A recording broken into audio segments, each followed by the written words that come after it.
नमस्कार विद्यार्थी मित्रांनो, आता आपण बघणार आहोत टेट 2025 पेपर 3 संदर्भात जी की माहिती आहे ती आली आहे. त्यात ज्या विद्यार्थ्यांनी अजूनही डॉक्युमेंट्स म्हणजेच जे विद्यार्थी ॲपेअर होते त्यांनी आपले मार्कशीट अपलोड करायचे होते. त्यासाठी जो मेल आला होता तो मेल म्हणजे आपण जे काही डॉक्युमेंट्स आहेत ते MSEC टेट 2025@gmail.com ह्या मेलवर लवकरात लवकर अपलोड करायचे आहे. आणि ते डॉक्युमेंट्स अपलोड झाल्यानंतर आपला जो काही रिझल्ट आहे तो लवकरात लवकर लागण्याची शक्यता आता वर्तवली जात आहे. त्यानुसार त्यात आयुक्तांचं हे जे काही पत्र आहे ते आलेलं आहे. आणि आपण जे काही बघतो आहे की आत्तापर्यंत ज्यांनी अपलोड केले आहे त्याची संख्या पाहायला गेलं तर BEdवाल्यांची संख्या ही 452 आहे. BEdवाल्यांची संख्या ही 1317 आहे. MEdवाल्यांची 105 आणि अदर जे आहेत ते म्हणजे आत्तापर्यंत 5891 विद्यार्थी आणि त्याच्यात आता काहीतरी वाढ झाली असेल थोडीफार ती एवढ्याच जणांनी आत्तापर्यंत त्यांचे डॉक्युमेंट्स म्हणजेच जे की आपण कोर्स केला आहे BEd DEd जो काही केला असेल त्याची मार्कशीट अपलोड करायचे होते ते केले आहेत. बाकीचे अजूनही काही विद्यार्थ्यांनी त्यांचे डॉक्युमेंट्स अपलोड केलेले नाहीत. त्यांनी इथं सांगितलं आहे की येत्या अनुषंगाने महाराष्ट्र लोकसेवा आयोग इतर स्पर्धा परीक्षांच्या वारंवार विद्यार्थ्यांनी उमेदवारांनी ही चाचणी दिली होती. त्यांनी नमूद केलं आहे की लवकरात लवकर आपले डॉक्युमेंट्स अपलोड करावं आणि डॉक्युमेंट्स अपलोड झालेच की लगेच रिझल्ट लागण्याची शक्यता ही वर्तवली जात आहे. आणि त्यात आपणास माहीत असेल की एका जागेसाठी 10 उमेदवार हे पाठवले जातील विथ अँड इंटरव्ह्यू. म्हणजे जर एका जागेसाठी जर 10 उमेदवार पाठवले जातील तर आपली टोटल जे उमेदवार आहे त्यातला एकच उमेदवार हे सिलेक्ट करतील. 10मधनं एक करतील म्हणजे त्याच्यात काहीतरी क्वालिटी असेल, त्याची प्रेझेंटेशन स्किल चांगली असेल किंवा तो उरलेल्या 9 विद्यार्थ्यांपेक्षा तो काहीतरी क्रिएटिव्ह करत असेल, नवीन काहीतरी करत असेल, ती त्याच्यात स्किल असू शकते. दुसरी गोष्ट विदाऊट इंटरव्ह्यू जर असेल तर आपण हे विथ अँड इंटरव्ह्यू सांगितलं. विदाऊट इंटरव्ह्यूला फक्त आणि फक्त एकच उमेदवार हा डायरेक्ट सिलेक्ट होणार आहे. त्यामध्ये त्यांचा एकच विषय असेल की त्याला 140+ आता कट ऑफ कसा लागतो ते कळेल. 140+ मार्क्स असणं गरजेचं असेल. 140+ किंवा 150+, 150च्या पुढं मार्क्स असतील तो विद्यार्थ्याचं सिलेक्शन हे विदाऊट इंटरव्ह्यूमध्ये होईल. आणि विथ इंटरव्ह्यू म्हणजे जे काही विद्यार्थी उरले आहेत ते विथ इंटरव्ह्यूमध्ये येतील. आणि त्यामध्ये विथ इंटरव्ह्यूमध्ये जे विद्यार्थी BEdला असतील म्हणजे 8वी 9वीसाठी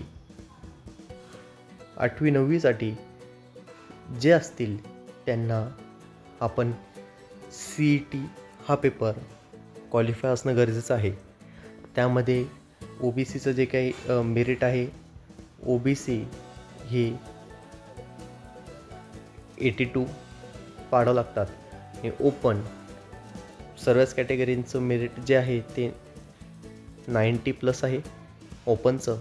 म्हणजेच आपण जर OBCचा मेरिटचा विचार न करता ओपनच्या मेरिटनुसार जर विचार केला तर आपणास फायदा काय होतो, आपण OBCच्याही मेरिटच्या विद्यार्थ्यांमध्ये येतो. म्हणजे OBCमध्ये SC ST NT VJ total आणि प्लस ओपनचे जे विद्यार्थी आहेत त्यांना देखील आपण त्यांच्यामध्ये जातो.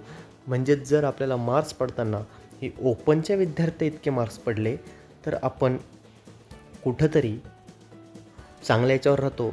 आणि विचार करताना मजा समजून की आपल्याला टेट पेपर 3ला जर आपणास मार्क्स असतील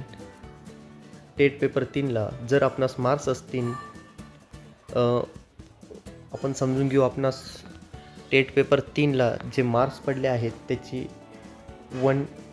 आता जो झाले त्याच्यामध्ये कसं धरलं गेलं आहे की 110 प्लस ज्यांना आहेत ते सिलेक्ट झालेत. मग ते का झालेत? त्याला एक कारण आहे. आपले विद्यार्थी ज्यांना CTETला चांगला स्कोअर केला आहे ते विद्यार्थी इथं उडी मारतात. हा सर्वात महत्त्वाचा पॉईंट आहे.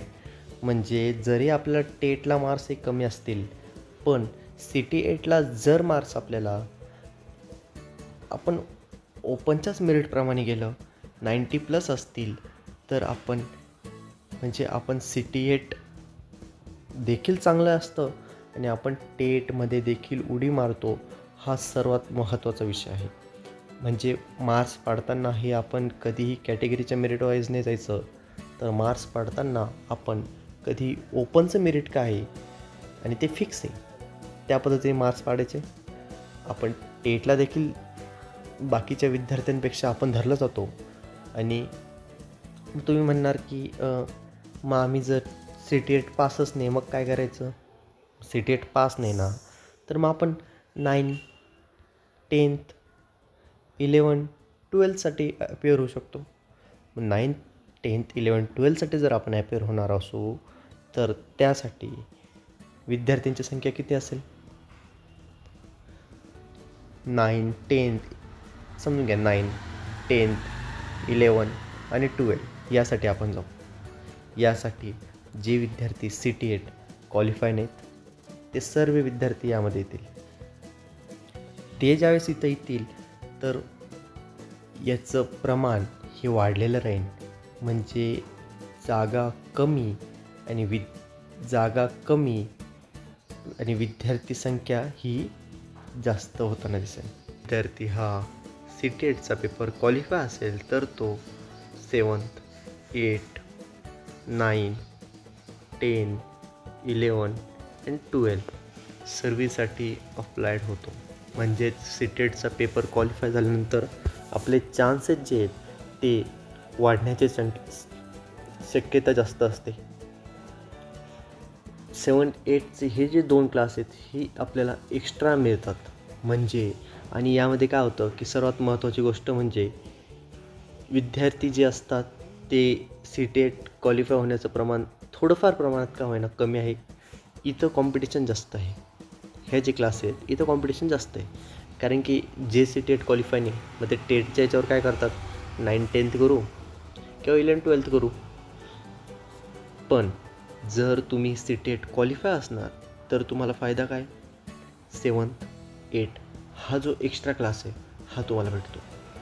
त्यामुळे दुसरा फायदा असा होतो की कॉम्पिटिशन इथे खूप कमी प्रमाणात असते. इथं कॉम्पिटिशन वाढलेलीच तुम्हाला दिसून येईल. त्यामुळे कधीही CTET एक ऑप्शनल नका म्हणू, पण मग पास झालेलं चांगलंच राहील. आणि ते पास होताना ओपनच्याच मेरिटने पास व्हा, 90+ पाडा. म्हणजेच तुम्ही जे काय आहे कोणत्याही दृष्टीने आपण एकदा पेपर पास केला की कुठंही आपल्याला करता येईल, काहीही करता येईल. As you wish, best of luck. Thank you. आणि आपण लवकरात लवकर टेटबद्दल पुढची माहिती देऊ.